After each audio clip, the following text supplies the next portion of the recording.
This is Science Max, Experiments at Large. Science Max! This episode of Science Max is all about vibration and frequency. Frequency and vibration. What's the difference? We build a maxed out vibrobot, spin a giant disc, suspend water, and play with lasers. All on this episode of Science Max, Experiments at Large.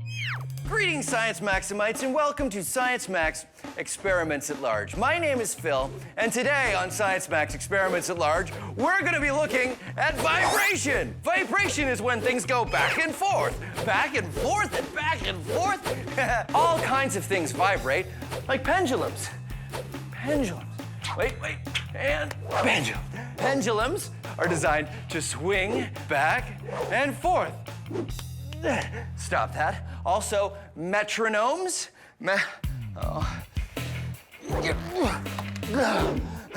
Metronomes are used by people when they're practicing music to keep accurate time. Yeah. Okay, putting it back. And okay, we're gonna be building. Whoa, okay. We're gonna be building this little guy. This is a vibrobot, and he vibrates and he skitters around on the paper. And if we take the caps off the markers, he makes interesting patterns on the paper. Okay, so let's get started. Let's build a vibrobot. Okay. Oh yeah, you know what? Maybe it's time to take off the ski boots, huh? Whew. There we go, that's better. So today, like I said, we're gonna be making a vibrobot. And here are all the materials you need to make your own. Plastic cup, 3 markers, an electric motor, just make sure you ask an adult first, a battery, a plastic drink bottle cap, a toothpick, scissors. This kind of tape is called electrical tape. Science tape, which is the same as invisible tape, but of course I use this tape only for science. And some modeling clay. And these are 2 bendy straws that I've taped googly eyes to. These are not necessary. I just like them for decoration. Now remember, if I'm going too fast here, which I probably will be, you can get all of the steps on how to make your very own vibrobot on our website. Okay, so here's how you get started. First, you're gonna make the feet for your vibrobot. So I attach some science tape to the markers, and then I put the marker on the bottom of the cup. And then I do that again to the next marker, and then the third, balance it like that. There. Next thing you wanna do is take your plastic drink bottle cap and make a hole with a toothpick. You wanna make it off to the side, right about there.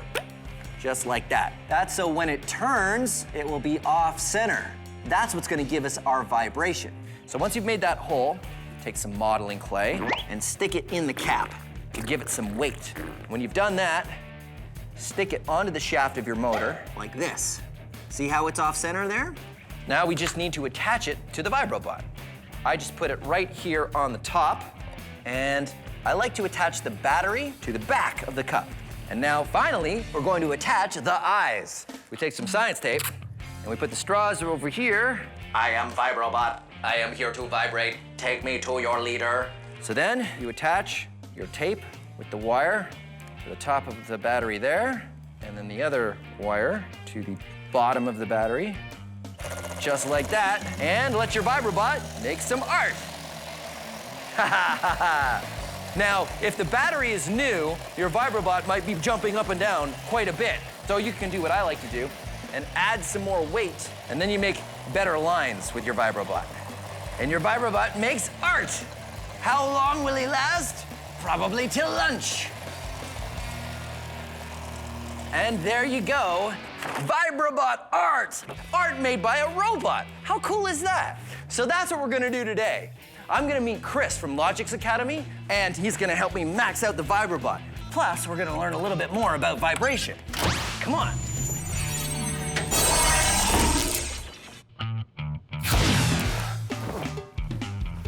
Oh, hey, Chris. Oh, hey, Phil. Thanks for coming. My pleasure. Okay, here's your Science Max lab coat. Thank you. So you guys at Logix Academy, you also build a vibrobot, right? That's right, we do. This is mine, and it works pretty well.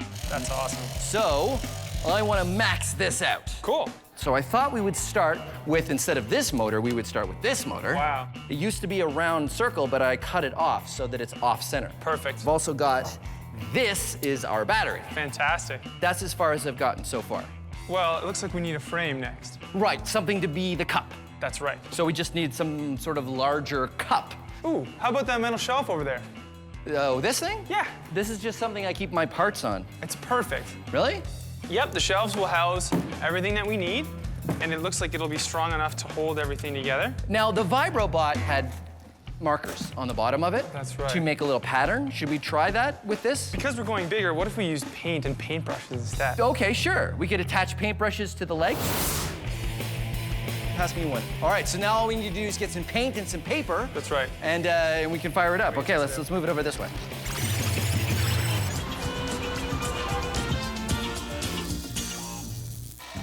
Vibration and frequency. What's the difference? They're all connected. Ta-da! Now, whoa. Vibration is things going back and forth.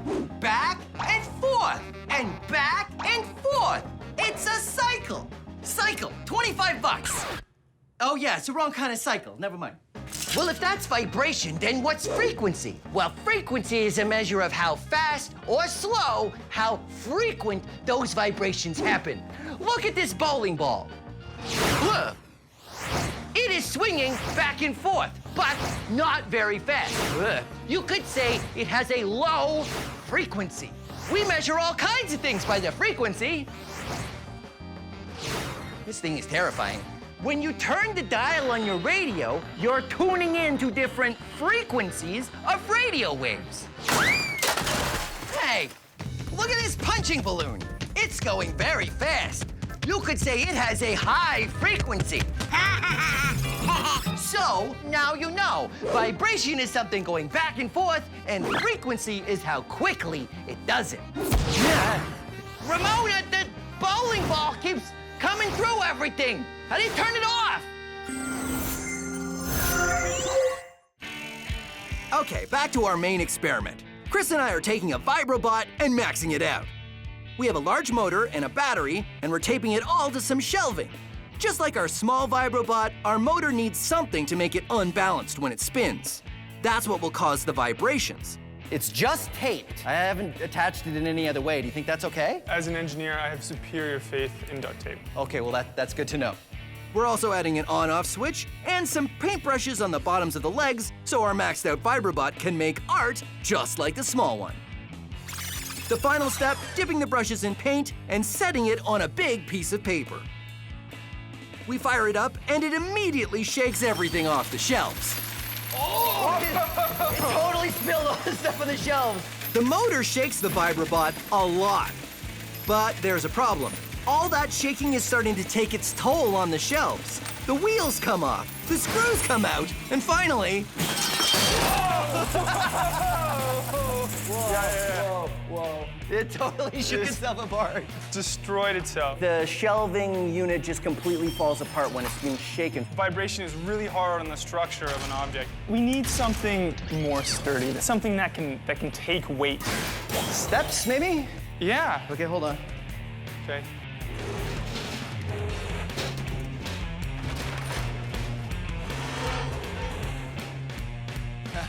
Okay.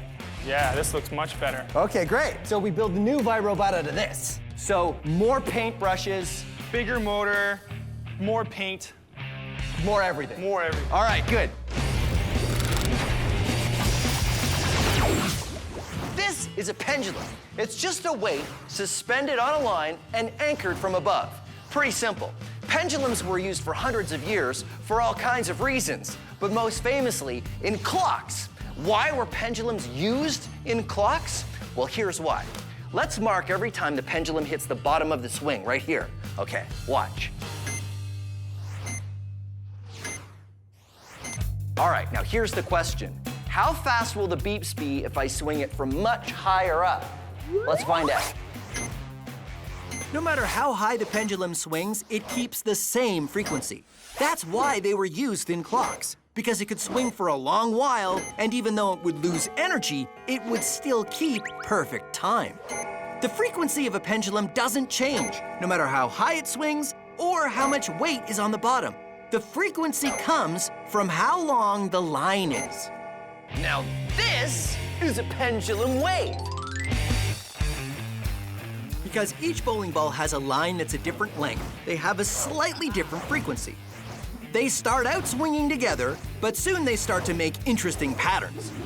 Remember, each pendulum is keeping its own perfect time, even if it's slowing down. It's only the length of the line that gives each pendulum a different frequency. And now we're gonna max it out with Well, I guess these are already bowling balls, so this is already pretty maxed out. I'm just gonna leave that there.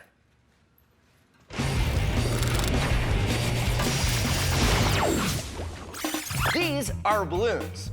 This is a laser, and these are awesome laser safety glasses.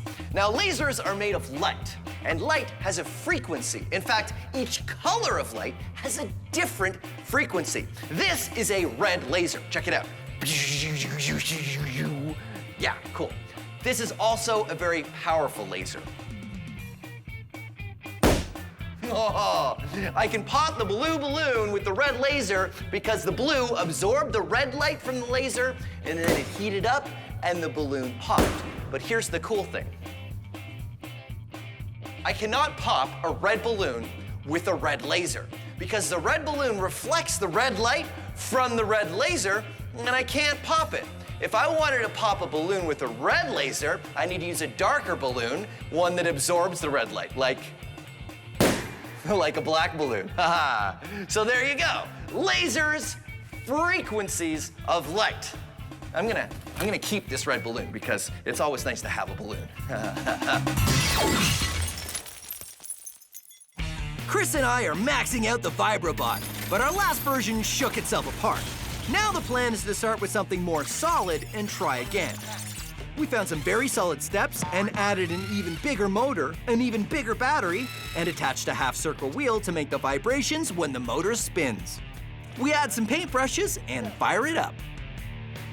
Here we go! Come on! go, vibrobot! It wants to move. Is it moving at all?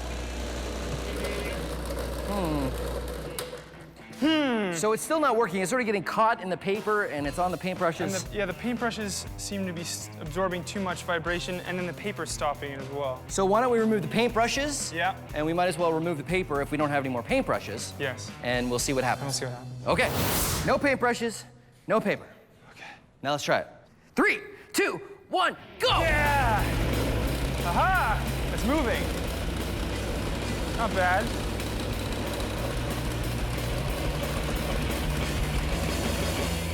The shaking is good, but I don't know if the shaking is enough. So what do we do? Well, we could add another battery. Another battery which would give it more power? That's right. Okay, let's try that. Okay. Okay, so it wasn't working before, No. not enough power. And now we've got a second battery here. That's right. We've wired them up so that one power feeds into the other, so we've got twice as much juice as we did. So it's just a matter of clipping this onto there. That's right, but hold on. Yeah, safety glasses, because now we don't know what's going to happen anymore. Ready? 3, 2, 1.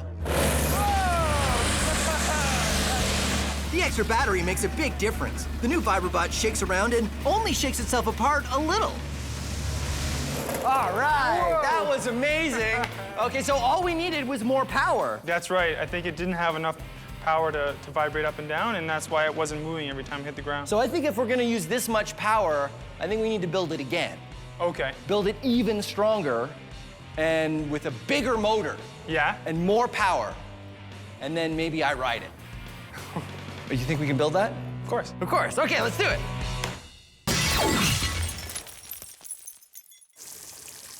You want to see something cool? I can make this water levitate, defy gravity using the power of science. You want to see? Behold!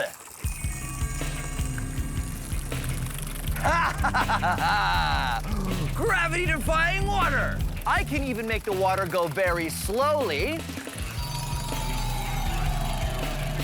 Or I can make the water go back up into the hose. Or I can make the water completely stop. You know what's interesting? The water does not seem to be stopped for me. You see stopped water because you are looking at it through a TV camera. See? Real life, TV camera. Real life, TV camera. You see, movie cameras and TV cameras take a whole bunch of still photos and then run them together really, really fast. 24 times a second for our TV cameras. I have created a device that drops water at 24 times a second, and what happens is everything lines up, so it looks like the water drops aren't moving. But watch this. I grab the hose and it's fine. But I let it go, and the hose is vibrating back and forth at exactly the same time the camera shutter is going back and forth, and everything looks like it stopped. The power of frequency has defied gravity. Okay, so not really. It's kind of a camera trick, but I prefer to call it science. Here's a fun way to play with things going back and forth. This is Euler's disc, and it's designed to spin like this. What's going on is friction and gravity are slowing that down and pulling it towards the Earth. Now, you don't need a fancy disc like this to do this at home. All you need is a pot lid. Check it out. When the pot lid spins, friction and gravity start to slow it down, which means each spin gets lower and lower, and the frequency gets higher and higher. But the difference between a pot lid and Euler's disc is Euler's disc is made to go for as long as possible. The heavy puck has a slightly rounded edge and sits on a glass surface that is slightly concave, like a bowl. All of this is designed to make Euler's disc last a really long time, which is quite a while. But eventually, friction and gravity pull the disc down, and finally, it stops. Pretty amazing, right? Well, wait till we max it out. This is Trevor, head of the Science Max build team. Hey. Thanks for setting this up, Trevor. So what is this? This is a giant side of a spool, big hydro spool. Okay, so this is the largest disc that we could totally find, and we've got it all hooked up here. We lift it up, we spin it, and then you pull the thing and it will drop down and spin like a coin, because it's the only way we can do that with something this heavy. Yeah. Ready? I'm ready. Okay. Trevor and I hoist it up and get it suspended above the ground. Then I start to wind it up.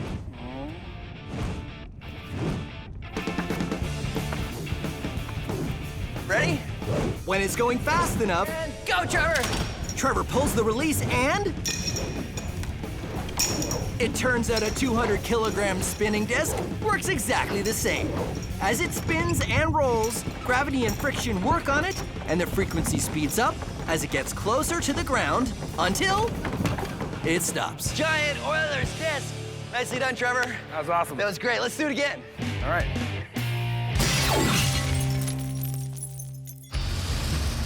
Our vibrobot was working well, so that means it's time to make it way bigger. We started with a big metal table and added a huge motor, one 20 times as powerful as the last one. Instead of batteries giving us 12 volts of power, we're going to use a plug, which is 10 times more power.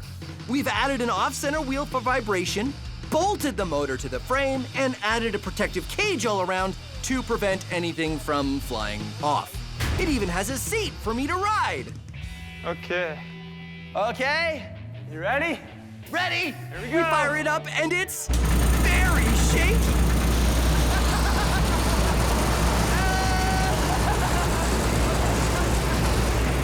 Oh, wow. Wow. That was really uncomfortable. It was like very bangy, even with the seat. Yeah. I'm gonna try standing on All it. right. When I try standing on it, the vibrobot lives up to its name. It vibrates all around the lab.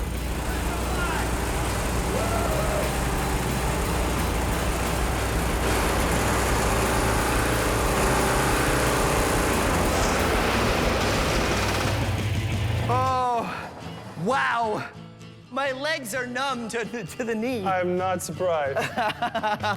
Vibrobot! All right. Yeah, that worked really well. That was awesome. I really can't feel my feet right now. And it held together, which is impressive. That's right, the more power and the stronger structure paid off. Yeah, the only thing I regret is not getting a chance to, wait a minute, come with me. Okay, so I achieved my dream of riding the Vibrobot. You did. But we never got a chance to make art. So we've dipped a whole bunch of nuts and bolts and heavy things in paint. Yep. And now we're gonna turn on the Vibrobot and see if we can make some art.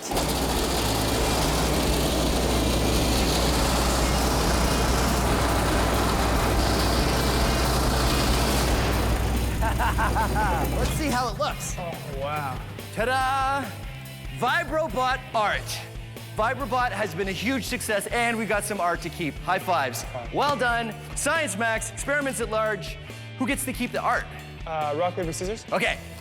1, 2, 3. Okay, tie. 1, 2, 3. Tie. 1, 2, 3. 1, 2, 3. Wow. 1, 2, 3. Ah, tie. 1, 2, 3. Man. Science Max! Newton's third law is the science behind balloon-powered rocket cars. It's also the science behind a maxed-out rocket car that I can ride. Plus bowling balls and an interrupting sign. Today on Science Max, experiments at large. Greetings, Science Maximites. I am Phil McCordick, and this is Science Max Experiments at Large. Today, we're going to be experimenting with the balloon-powered car. Here's how it works. Woohoo! It all has to do with Newton's third law. Newton's third law. For every action, there is an equal and opposite reaction. We don't have to do this now. This is all for later. We can build the cars first, and then we can, let's go over here. So how do you build a balloon-powered car? Well, I suggest you be Science Maximites, because there's any number of ways you can build a balloon-powered car. You do not have to follow my design. You should come up with one of your own. It may even be better than the one I built. But I will give you some tips, though, that make it a lot easier. First of all, you need something to stick your balloon on that has an opening on it. I used a turkey baster for this car. I just pop the top off, and remember to tell an adult that you're using the turkey baster. And then you stick the balloon on there, and it allows you to attach something to the car, and it also makes it easier to blow up the balloon. You can use any number of things, even just any kind of tube that you find lying around. It helps you attach the balloon to the car, and it helps you blow up the balloon way easier. The other thing you should think about when you make your balloon-powered car is how you're going to make the wheels roll. Once you've decided on the base of the car, you could use anything, even just a piece of cardboard like this. You can do your wheels in two ways. The first way is to attach the wheels to the axle. This is how I made the axle of this car. I used a shish kebab skewer, and I stuck it inside a straw, just like that. And then I attached the lids to the shish kebab skewer. So the lids and the shish kebab skewer are attached, and they rotate in the straw. That's one way to make the wheels turn. The other way is to tape down the axle or whatever you're going to use and have the wheels spin around on the axle. Two great ways to make your wheels turn, and it really kind of depends on the wheels you're using. You can make your own design and keep refining it and making it better and faster, or do what I like to do and make a whole bunch of different cars. So we've got this one. This one I made out of paper plates, and this is a snorkel. Awesome. This one is the rock car, because there's a rock on it. I've got the dragster model. It's a long broom handle, and it might not work that well, but who knows? And this is my favorite design. It's made out of waffles and an ice cube tray. This is why I make a whole bunch of different cars, because I can race them. Sunday, Sunday, Sunday at the Science Maxidrome. It's the balloon-powered car winner-take-all drag race of awesome. First up, the Eliminator.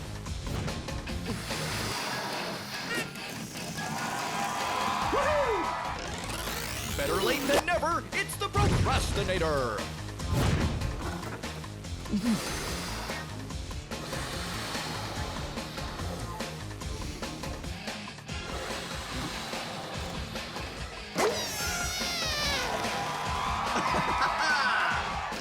crushing the competition. It's the Terminator.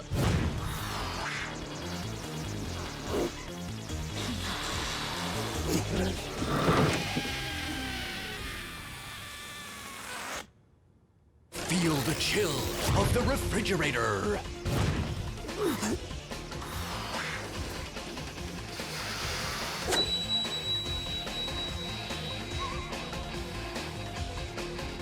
All right! And last but not least, the regurgitator.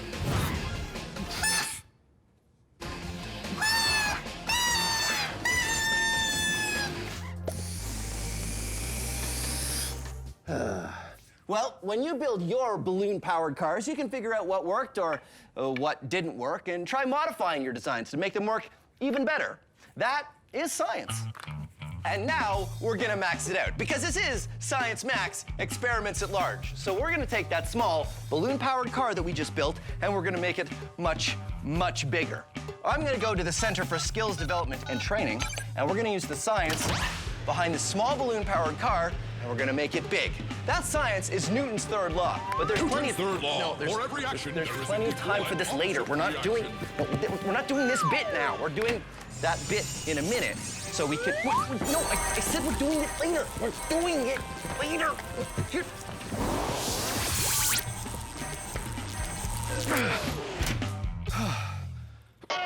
Whoa.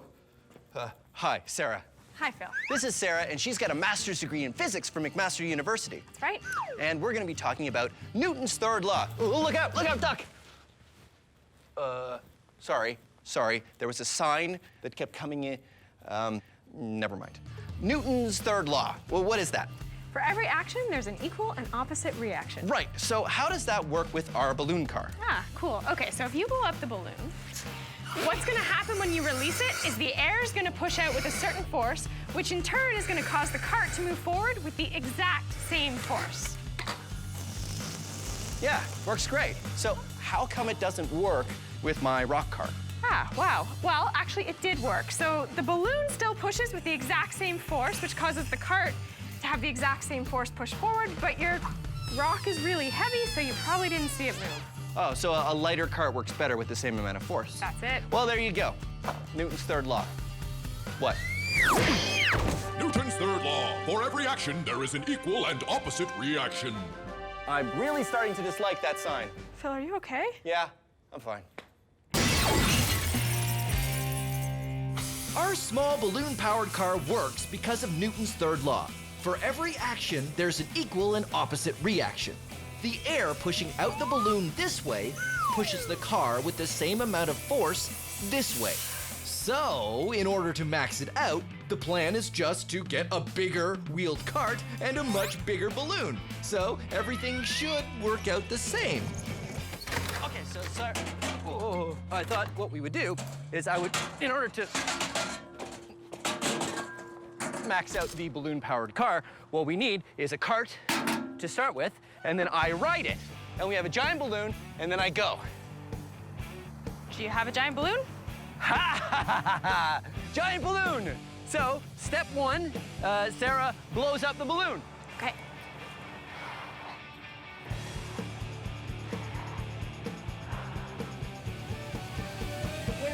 Wait. Use this air compressor, it'll probably be a lot faster.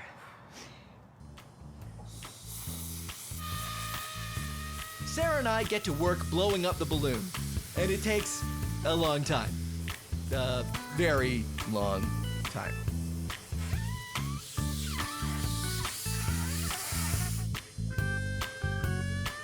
Okay, human-sized balloon-powered car test.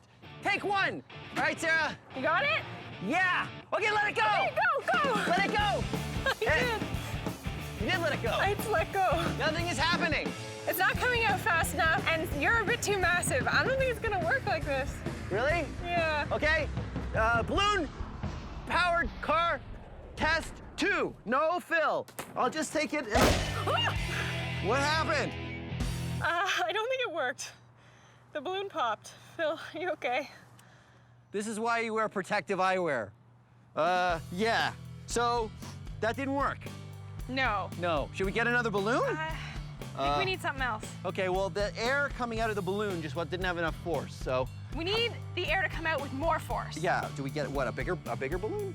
I don't think that's gonna work. I don't think it's that. I think we need something with compressed air. Oh, like a scuba tank or a... Fire extinguisher, something like that. Yeah, that's what we need. Okay, sure. Well, we can, all right, so I don't know if that's safe to do that, so we'd have to build like a cage or Yeah, something? I don't know if it's gonna work on this. All right, well, back to the drawing board. So Okay. what we should do is we should get We need to find these tanks. get the tanks, and then we make like a frame out of aluminum or something. Okay, that could work. Yeah, That's they a can good hold the idea. tanks, so Yeah. they're safe. And then what we should do is...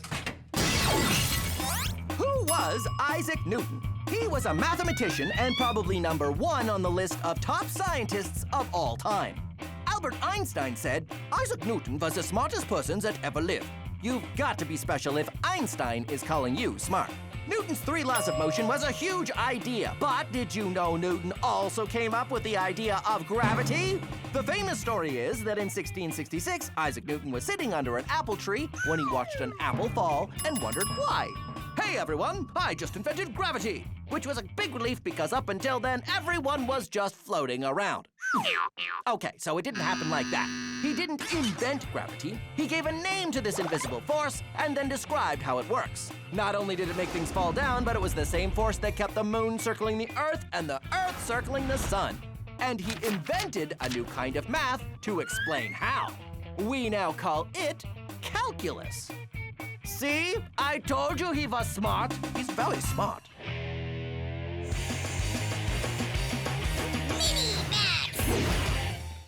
This is hydrophobic coating. Hydrophobic literally means afraid of water, but it's not actually afraid of water. The chemistry of a hydrophobic coating prevents water molecules from penetrating anything you spray it on. You can get this stuff at the hardware store, and if you want, be science maximites and get an adult and think of the coolest thing you could spray with hydrophobic coating. I like to use things that do not go well when you put them in water, like tissue. Yeah, doesn't look great when it gets wet. Here's a tissue coated in hydrophobic coating. Huh? Weird. Or it works the same with a paper towel. Paper towel in water, paper towel covered in hydrophobic coating, stays dry. Or how about a dinner roll? Dinner rolls really don't like water. See? Gross. But a dinner roll coated in hydrophobic coating? Weird. Just don't eat it. Now, it's time to max it out. I have coated half of my lab coat in hydrophobic coating, and the other half I have not. Hydrophobic coating, regular lab coat. Half of me is wet, and half of me is dry. What's more, half of my outfit ended up being wet and half dry because the lab coat was protecting my outfit from getting wet. Now it's time to max it out even more. We have coated my entire outfit in hydrophobic spray. My shirt, my pants, and my lab coat. The pants have been taped to rubber boots, so no water's getting in there. And my shirt has been taped to my pants, so no water's getting in there. So here's the question. Can I get into the pool and out of the pool and stay dry? Let's find out. In the pool, out of the pool, and I'm still mostly dry. Now here's what really happened. I got into the pool, and I realized I should have duct taped the pocket, because all the water went in there, down into the rubber boots, started filling up the rubber boots, and now my entire leg is full of water because the hydrophobic coating isn't letting it come out. So the hydrophobic coating isn't keeping the water out. Now it's keeping the water in.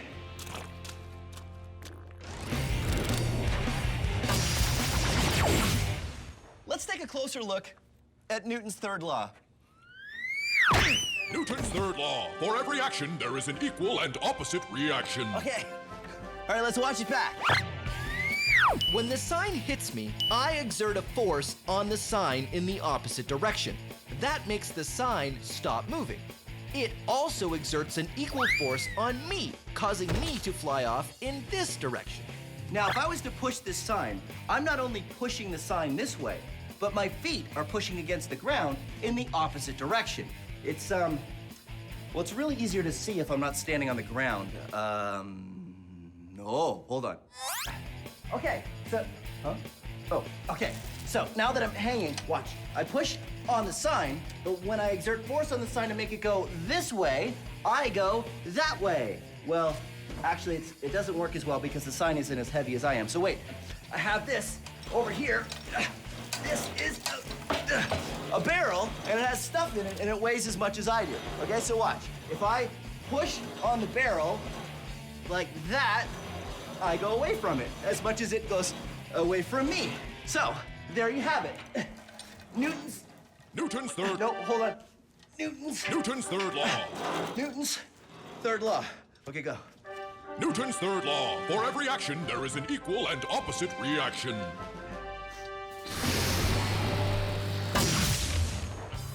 So, using a giant balloon to push me on a cart didn't work. What happened?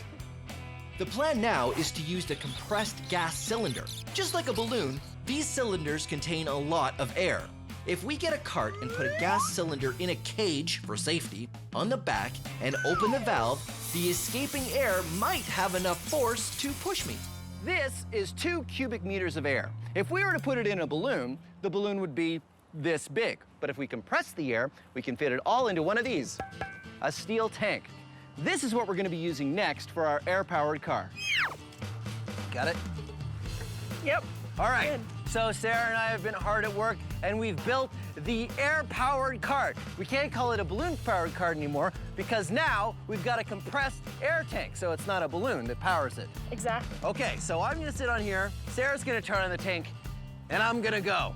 And before we do this, we should say, do not, under any circumstances, try this at home. We are trained professionals. You ready? I'm ready. Okay, high five first. Okay, now we do it. Okay, so before I turn the tank on, make sure your feet are down and the brakes are on. Gotcha. Don't take them off till I say go. You have got it. All right. Ready? Okay.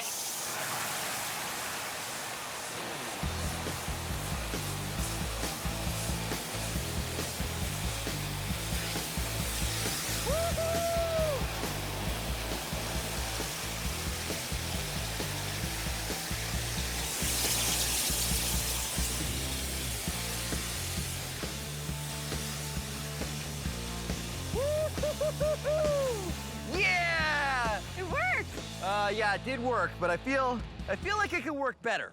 You want to go faster? I do want to go faster. This reminds me of the rock car. Yeah. Where we didn't have a big enough balloon. We need more force. We need more force. So should we get a bigger tank? Let's get more tanks. More? Tanks, more force. You're gonna go faster forward. Newton's third law. Newton's third law, high five. All right, let's do it. All right.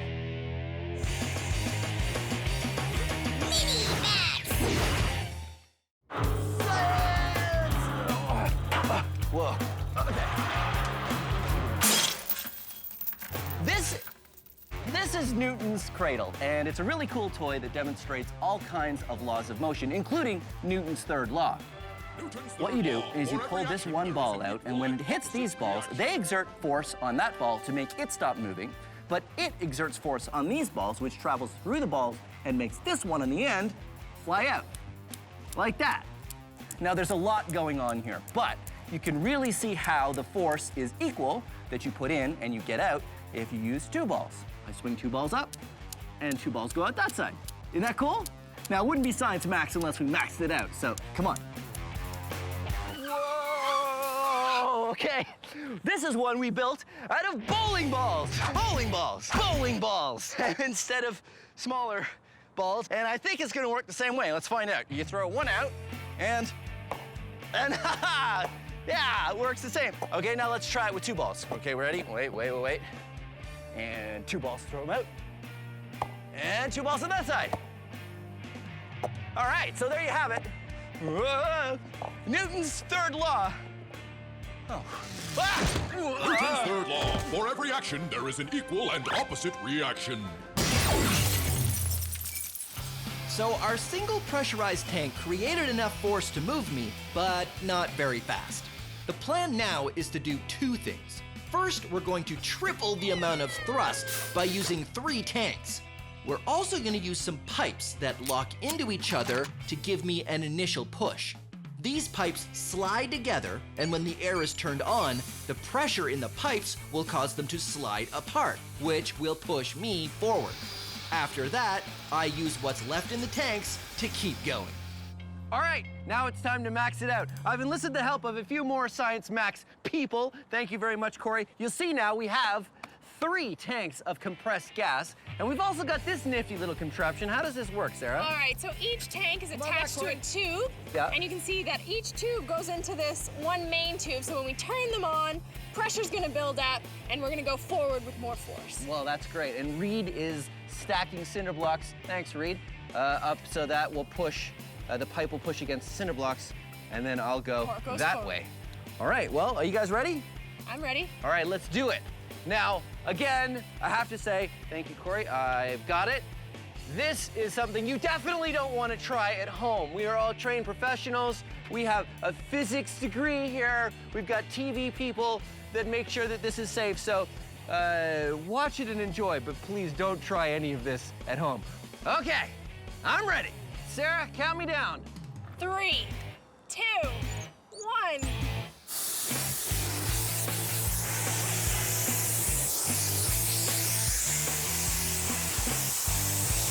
Yeah! Woo! Uh-oh, uh-oh, uh-oh. Uh-oh. Woo-hoo-hoo. That was awesome! That was really awesome. All right, high fives, high fives.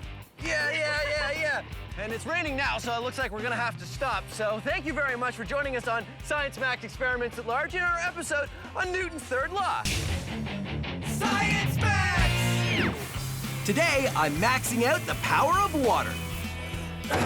Water is very heavy. Pressurizing water to make a water-powered car, water pressure pumpkin carving, water flying, and more. All on this episode of Science Max Experiments at Large. Greetings, Science Maximites. Welcome to Science Max Experiments at Large. My name is Phil, and today we're gonna be looking at water. But water is very heavy, but that's okay because we need it to be heavy for this experiment to work. I don't know if I need that much of it though. Maybe I can get, here we go. Yeah, that's probably all I need. Today, we're going to be building a water-powered car.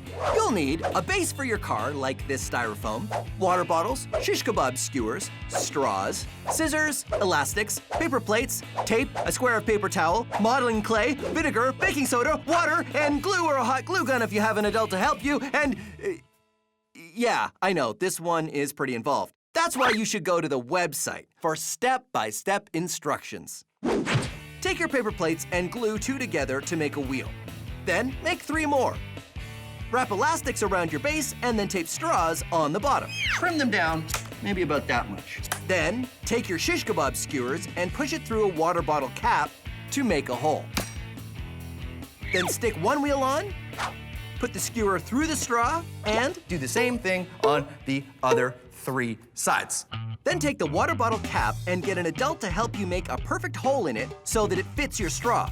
Then use some modeling clay and hot glue to seal the straw and the cap so it's airtight. Attach the water bottle to the base of your car, then fill it with some water and vinegar. Next, you'll want to wrap up a spoonful of baking soda in the square of paper towel so you can make a little package. Finally, stick something underneath the underside of the bottle to raise the end up off the base. Bring your cap and then go outside. Here we are outside. Yeah, I know, we're not really outside, but I have a science lab and you probably don't, so I highly recommend you do this outside. And don't forget your safety glasses. Now, this is why we make a little packet of baking soda, because we want to delay this reaction as long as we can. So I like to hold it there. We'll hold it there with one finger so I can get the cap ready, because we don't want it to react until we can get the cap on, and then kink the straw to keep the pressure inside till we're ready to let it go. Then at the last second, you want to drop that packet in and quickly cap it and kink the straw. And woohoo! Woohoo! There you go, a water-powered car. Now, I know what you're thinking. You're thinking, Phil, wait a minute, that's a vinegar and baking soda-powered car. Well, kind of. The vinegar and baking soda create a gas, and that gas creates pressure in the bottle, and that pressure forces the water out of the bottle. But it's the water leaving the bottle that creates the thrust. The water going that way pushes the car that way. Newton's third law, every action has an equal and opposite reaction. So what we're gonna do is max out the water-powered car. Figure out how to get water going that way so we can go that way. But we means me and someone else. Who can help me? Oh, I know, Anthony from the Ontario Science Centre. He'd be great at this. Hopefully he's not busy. We're gonna max out the water-powered car. Ha.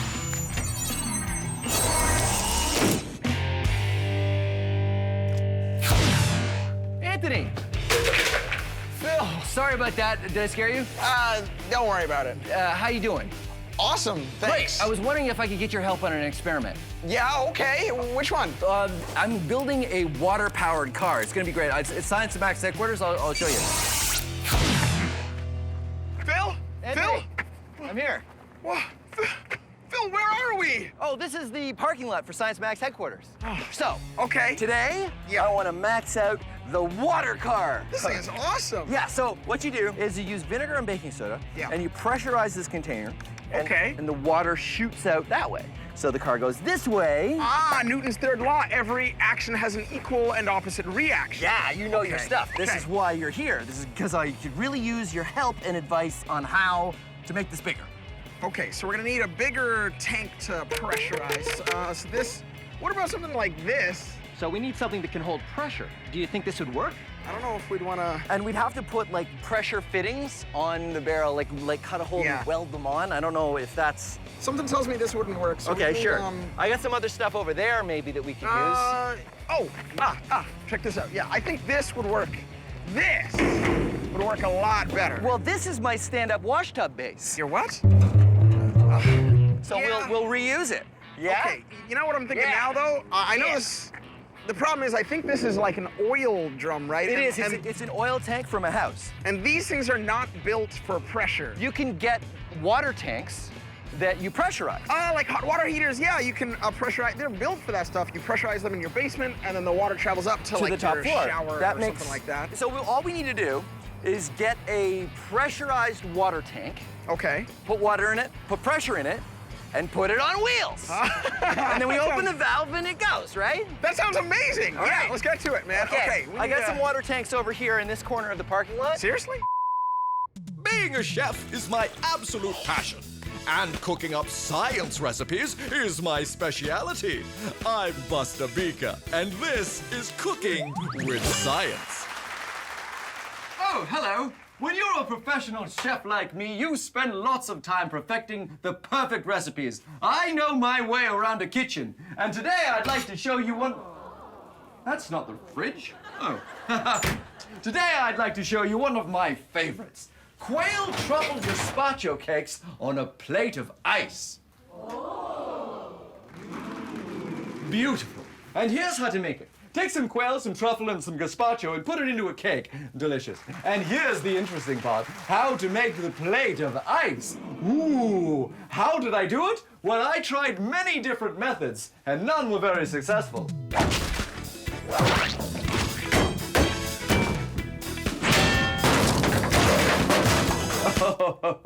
But now I let science do the work for me. So here's what I do. You see, I've got my large block of ice, and I've got a fishing line over the top, and on the bottom, I've got 2 heavy weights. Now we wait. The heavy weights put pressure on the fishing line. This pressure melts the ice where it's pressing down. As the ice melts, the fishing line moves through the block of ice and eventually cuts its way through. There we are. My hours of waiting have almost paid off. You see, I've got a perfect line through the ice, and I stopped it just before it finished. It's the pressure of the line on the ice that makes it work. The same thing happens when you use ice skates. You see, it's a very thin line, and your body weight presses down on the ice, melts it a bit, and that allows you to glide across the ice. It also allows me to just pop this off. There you are, you see? Perfect plate of ice to put my delicacy on. Let's just try that now. There we go.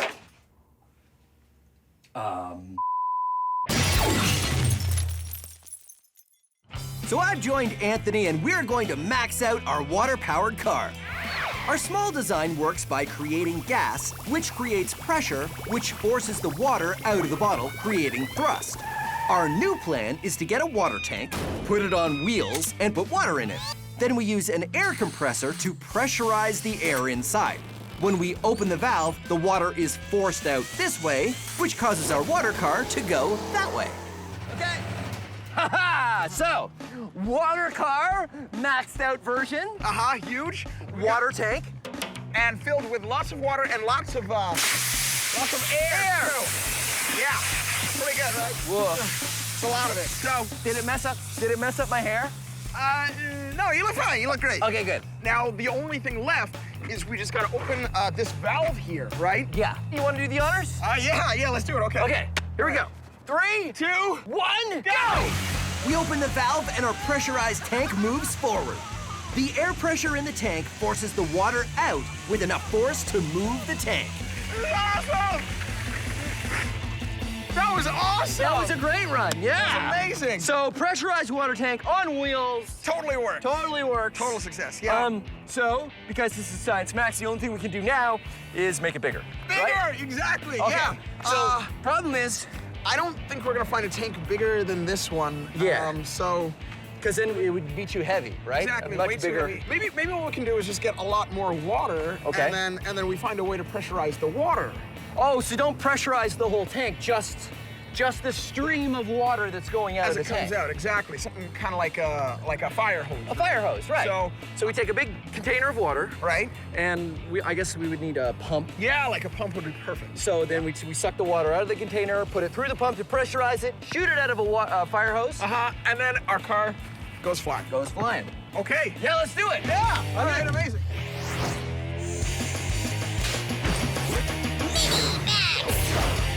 When water is going fast, it has a lot of force. This is a power washer. It's made for cleaning concrete and wooden decks, but it doesn't use soap and it doesn't use heat. It only uses the power of water. Let's try it out. The power washer creates a stream of water that is moving really fast. It has the force to clean concrete, strip the paint, or even the Science Max logo off wood. But how do I max out the power washer? What's the most ultimate use I can think of? Power washer pumpkin carving.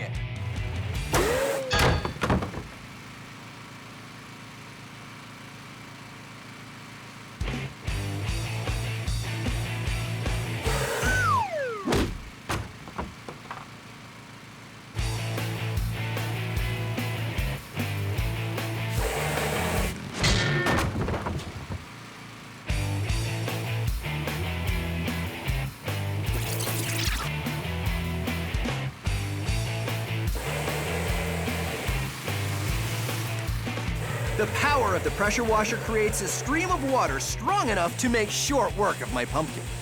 Power washers may only shoot water, but they can be dangerous, so don't try this at home.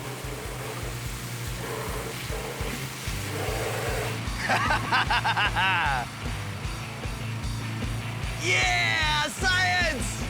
The Wizard Academy.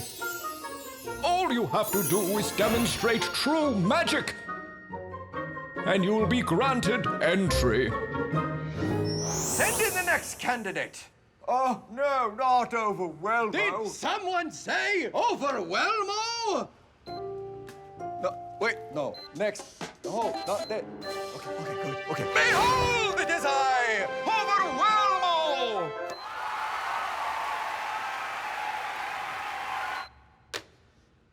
Welcome back, Overwhelmo. If you can truly demonstrate magic, you may join the Wizard Academy. A glass of water! No, wait, that is not the whole trick. Okay, hold on. Okay, and this, a waterproof playing card. I put the card on the glass and flip it upside down, and then I say the magic word. The magic word. And behold! Magic!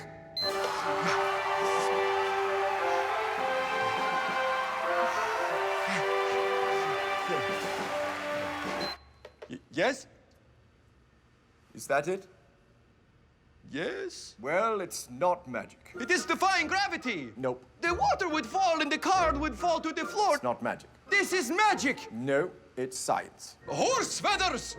Look, the reason the water doesn't come out is the air at the top of the glass keeps it held in by suction. More air would have to get into this glass to decrease the suction, and because the playing card is keeping a seal on the glass, the suction of the air is holding the weight of the water up. Balderdash. All right, look, let's do a little experiment then, shall we? Let's move the playing card just a little bit from the edge of the glass. You see those bubbles? Yes. That's bad news. Science, not magic. Well, I will return, and then you will see your mind will be melted by the. No, that's not my music. Hold. You will rue the day when. That's not my music. Overwhelmo shall return. Our maxed out water car worked pretty well. Now it's time for something even more maxed out. We start with a giant tank on wheels, we add a pump to pressurize the water, and a fire hose to shoot it out the back. What's more, this version is big enough for me and Anthony to ride. Water car!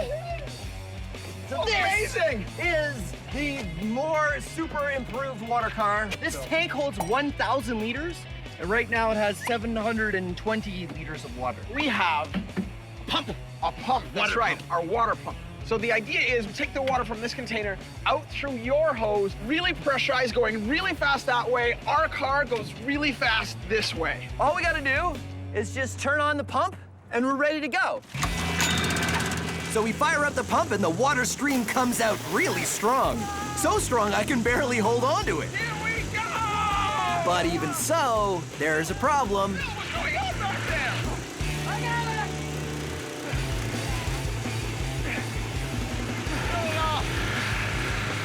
Yeah. Nothing happened. No, nothing really. Well, something happened. We got wet, but it didn't really. It's too heavy.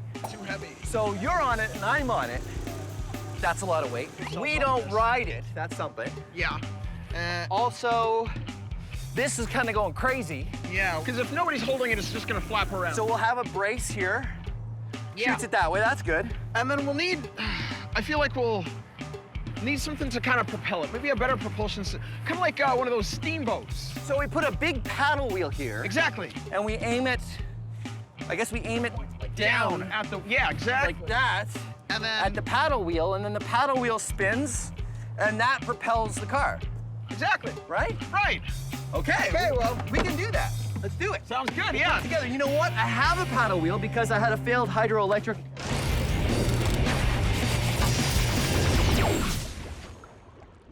This is called flyboarding.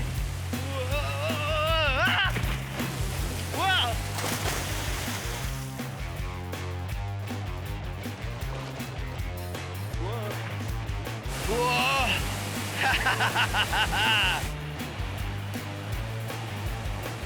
Powerful jets of water are being shot out from this board at my feet. Whoa. The engine on the watercraft behind me creates the water pressure, which travels up the hose and through the jets.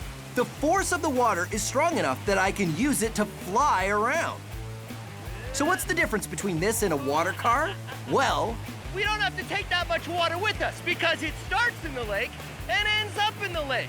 So the only water I have to carry is in the hose that goes up to the platform. flyboarding is lots of fun, but it takes some practice to get it right. Balancing on jets of water isn't easy, but I got the hang of it. It's all due to Newton's third law. For every action, there's an equal and opposite reaction. Physics! Woohoo! Our maxed out water car didn't work so well. The main reason is that much water is heavy, 720 kilograms. Yeah. So Anthony and I have a plan. Rather than rely on the force of the water going straight out the hose, we're gonna put a water wheel on the back of the water car. A water wheel works by catching water in the segments of the wheel.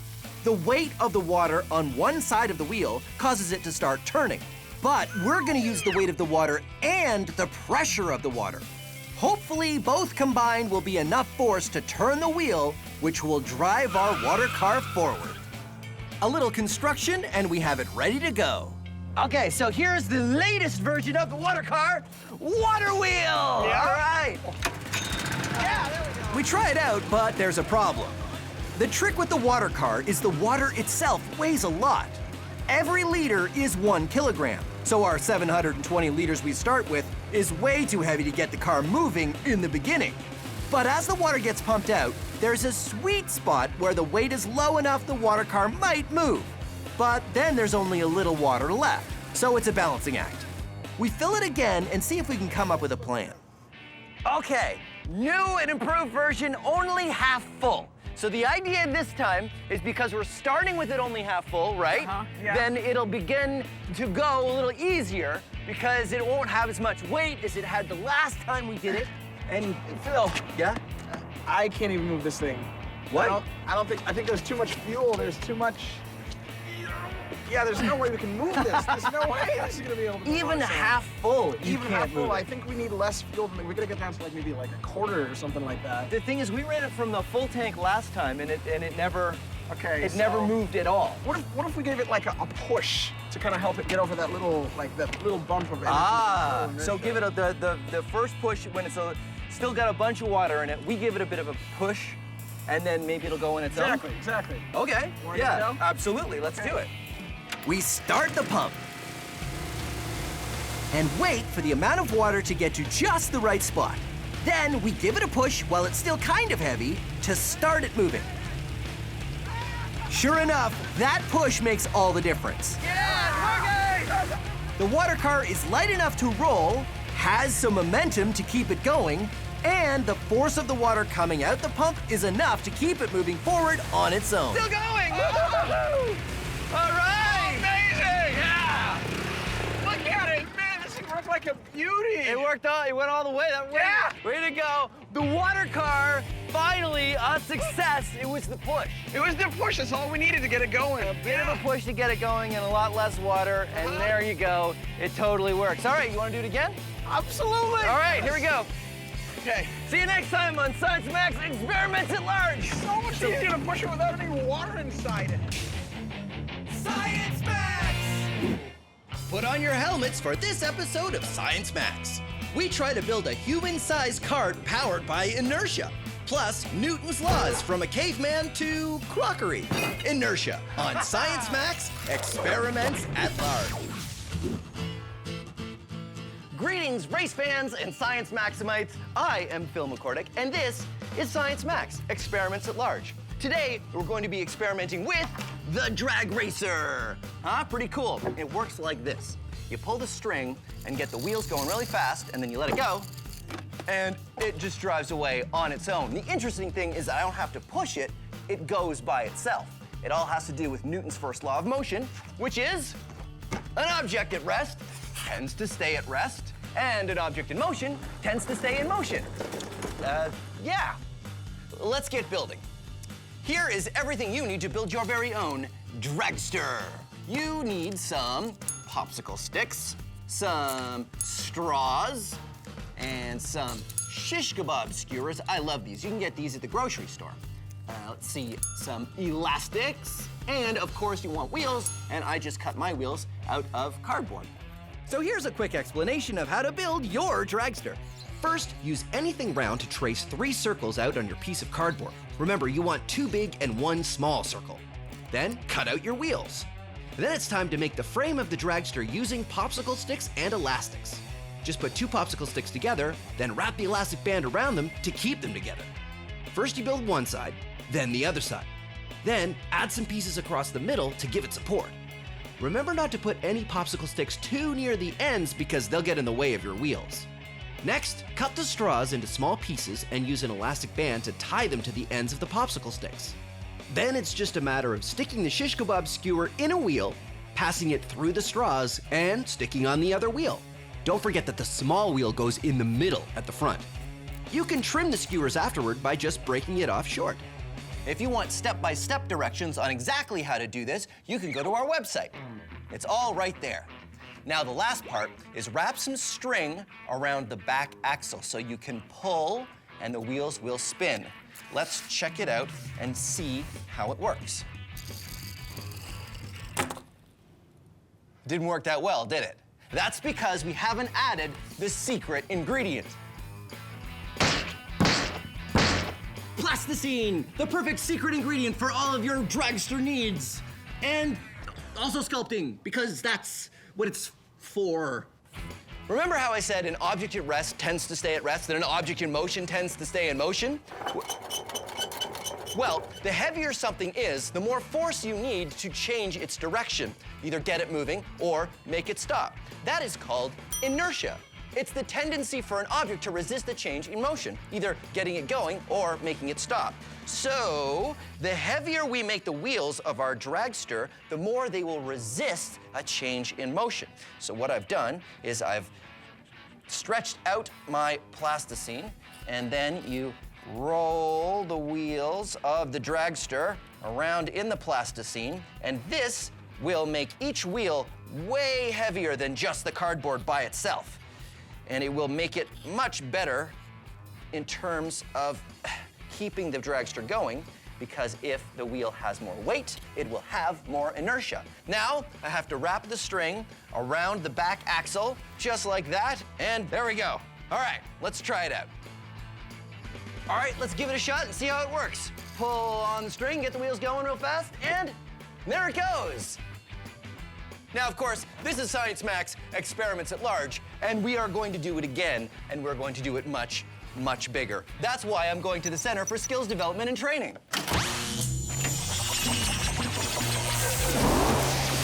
I thought it was bigger.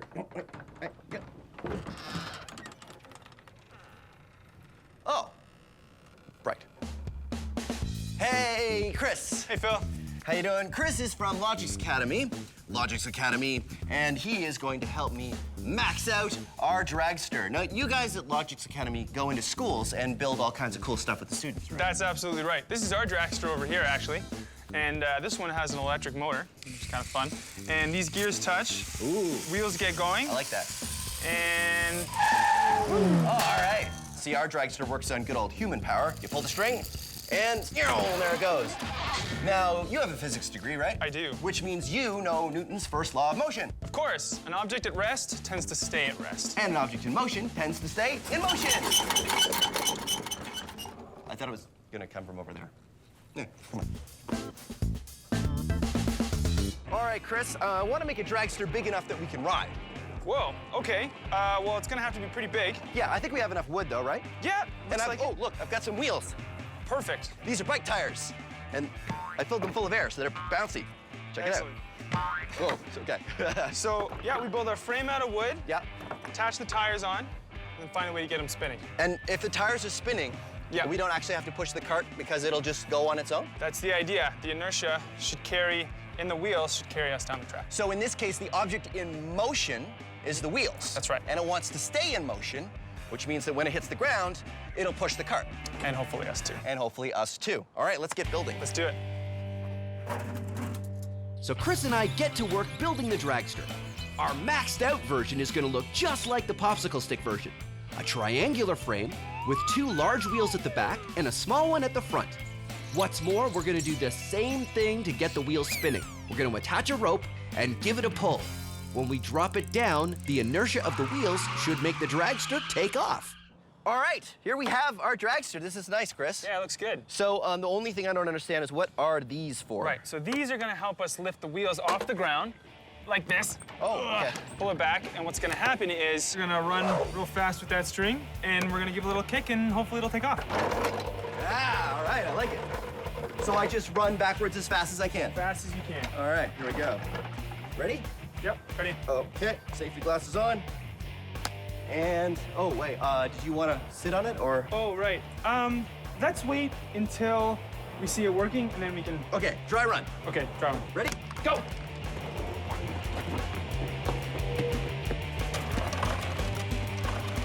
Run, Phil. And go! Yeah! So here's what happened. Remember, the cart has no power of its own. It was able to drive away from a stop using the inertia it got from its spinning wheels, and a little bit from Chris's kick. That worked pretty well. That was awesome. Yeah. I think we can make it go even better. You think so? I just think we need a bit more speed. Yeah. All right, well, let's pull it back to the start. Okay. So what, the wheels weren't going fast enough? Yeah, I think so. I think that you running, was great, but maybe if we use something motorized. Well, I think using a motor feels like cheating. No, not on the wheels. Maybe, Oh, just to get the wheels spinning fast? Yes, that's right. But I don't know how that would work. Well, I was thinking a power drill. A power drill? Yeah. I don't get it. Okay. How do we use a drill? Let me explain. So we'll take a drill. Right. And we'll attach it right under this axle here. And that'll get the wheel spinning a lot faster than we had it before. Oh, I see. So you put the drill right here at the end, and That's right. it'll spin the wheel. That's right. Huh. That's the idea anyway. And once we get it up to speed, hopefully a lot faster than before, give it a kick, it should go a lot farther. Okay, great. So that's way better than me running all the way back with the rope. I think so. All right. Now here's the real question. Should we just go for it and have someone ride it when we do it with the drill? Well, who gets to ride it? Oh, rock, paper, scissors. Okay. Let's go. 1, 2, 3. Oh, Yes. All right. I will get a drill. Okay. What kind of bit do we need? Hex bit.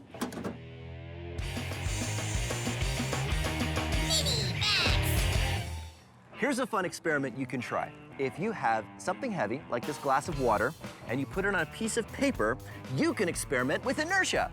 If you move the paper slowly, the glass moves with the paper, because the friction between the paper and the glass is enough to overcome the inertia of the glass. But if you move the paper quickly, the friction is not enough to overcome the inertia, and the glass stays put.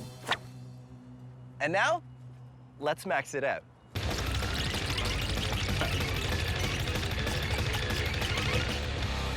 Okay, let's do it.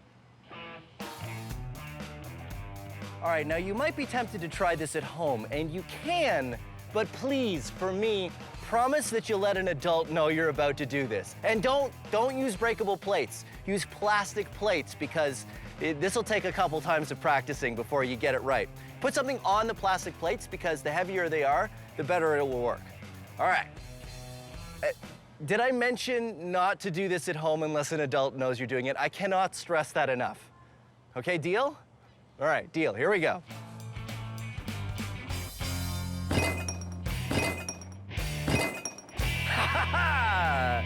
And there you go.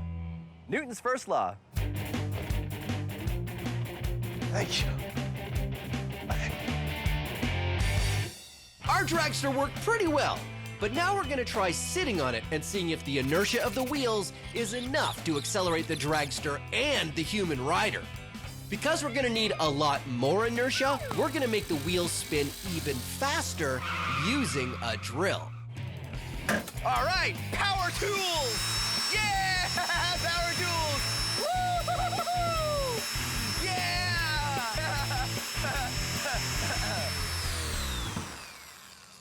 Sorry.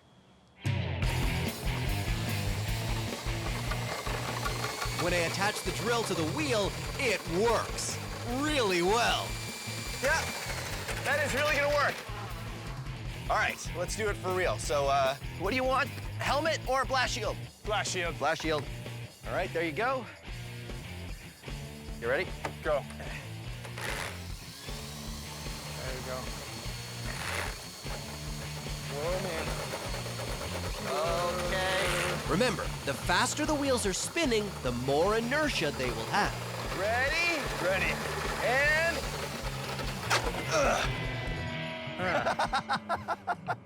Well, What happened? so you went a foot. 1 foot. So why didn't that work nearly as well as the last time we did it? Well, I think my extra weight caused a bit of the problem. Yeah. So the inertia wasn't able to carry us forward. But the whole point of this is so that someone can ride the dragster, because why build it if we can't ride it? That's exactly right. I think if we're gonna have someone ride it, we need heavier wheels. Well, on the small one, we use plasticine. Yeah. I don't know if that's what we should use. What if we used car tires? Car tires. Oh, what, on this? No, I think we're gonna have to build something bigger. So we build a whole new frame. Yep. What if we got like the axle of, like the back axle of a car or something? That's a great The idea. back axle of a car, and then what, we use the drill? I don't think the drill's gonna be enough. To move the, why? You don't think it's gonna be enough to move the back axle of a car? Yeah, it's too big. So what do we do? Well, what's good at moving the back axle of a car? Well, I mean a car, but we would have to take it off the car, so. We could use another car. We could use another car. You could use another car. You'll have to explain how that works. Okay. Let's go get the stuff, and you can tell me how we're gonna use. So how do we use another car to make the first car go? Okay, I'm thinking we jack one car up, Yeah. back our big dragster. Newton's laws in 60 seconds. Isaac Newton was a super genius, and among the many things he did was come up with 3 laws of motion that describe how everything moves, or doesn't move. I will demonstrate using myself. Newton's first law: an object at rest tends to stay at rest. An object in motion tends to stay in motion. Newton's third law is for every action, there is an equal and opposite reaction. These sandbags weigh as much as I do. So when I push them forward, I go backward the same distance. Now, Newton's second law is F equals ma. Force equals mass times acceleration. How hard you push something is equal to its mass, or its weight, times its acceleration, or how much you change its speed. I know, that one's a little bit more complicated, so we're gonna have a whole other segment describing that one coming up. Meantime, let's recap. Newton's first law: object at rest tends to stay at rest, object in motion tends to stay in motion. Newton's third law: for every action there's an equal and opposite reaction. Newton's second: Newton's 3 laws of motion. Now how do I get down? How do I get, oh wait, I know. Oh no, that was not a good idea. That was... Now it's time for Science So Simple, a caveman could do it. This is a caveman. This is a door. It is a well-known scientific fact that cavemen do not know how to open doors.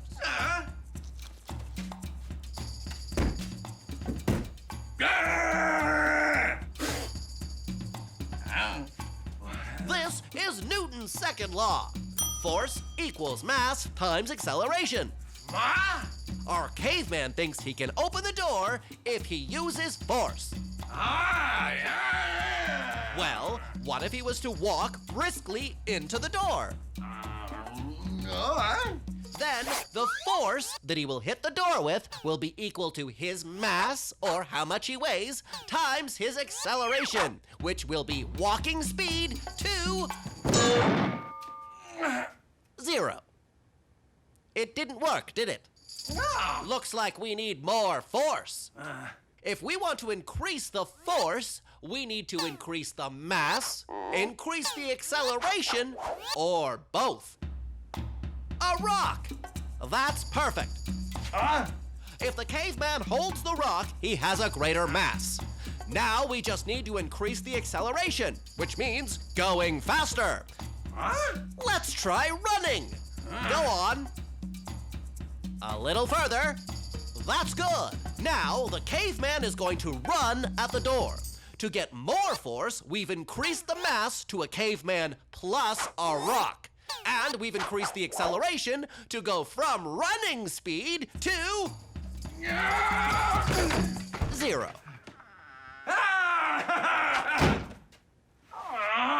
And there you have it. That's how Newton's second law works. Join us next time for how doorknobs work.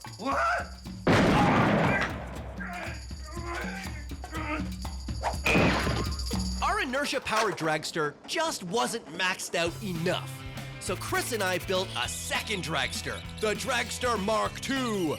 This one is a welded metal frame, and instead of bike tires, we're using car tires because they're much heavier than bike tires. And to get the tires spinning fast enough, we're going to use a car. That's right. We jack up an actual car and have the tires touch each other. Then we can get those heavy tires spinning fast enough to get enough inertia to get me going from nothing.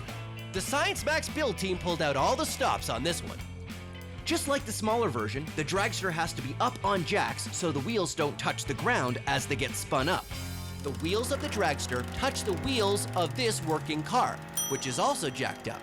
That's how we're gonna get them spinning fast enough. Chris is over there. He's got a rope, just like I'm gonna have a rope. And when we're ready, we're going to run forward and pull it off the jacks, and our dragster will go.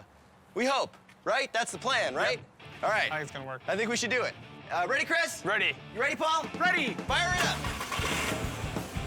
Go, go, go.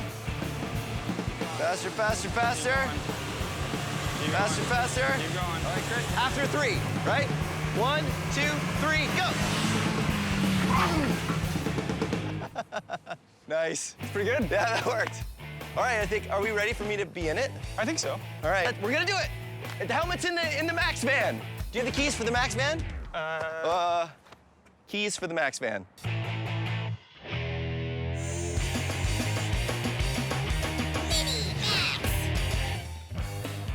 Here's another small experiment you can do with inertia. Take a stack of checkers or game pieces like I have here. Oh, or coins. Coins work really well. And a ruler or something else that's flat. This is the kind of stick they give you at the hardware store to stir your paint with. Now you can knock checkers out of the middle of the stack without the stack falling over, if you're very careful. You see, the friction of the checkers leaving the middle of the stack won't be enough to overcome the inertia of the rest of the checkers. Ready?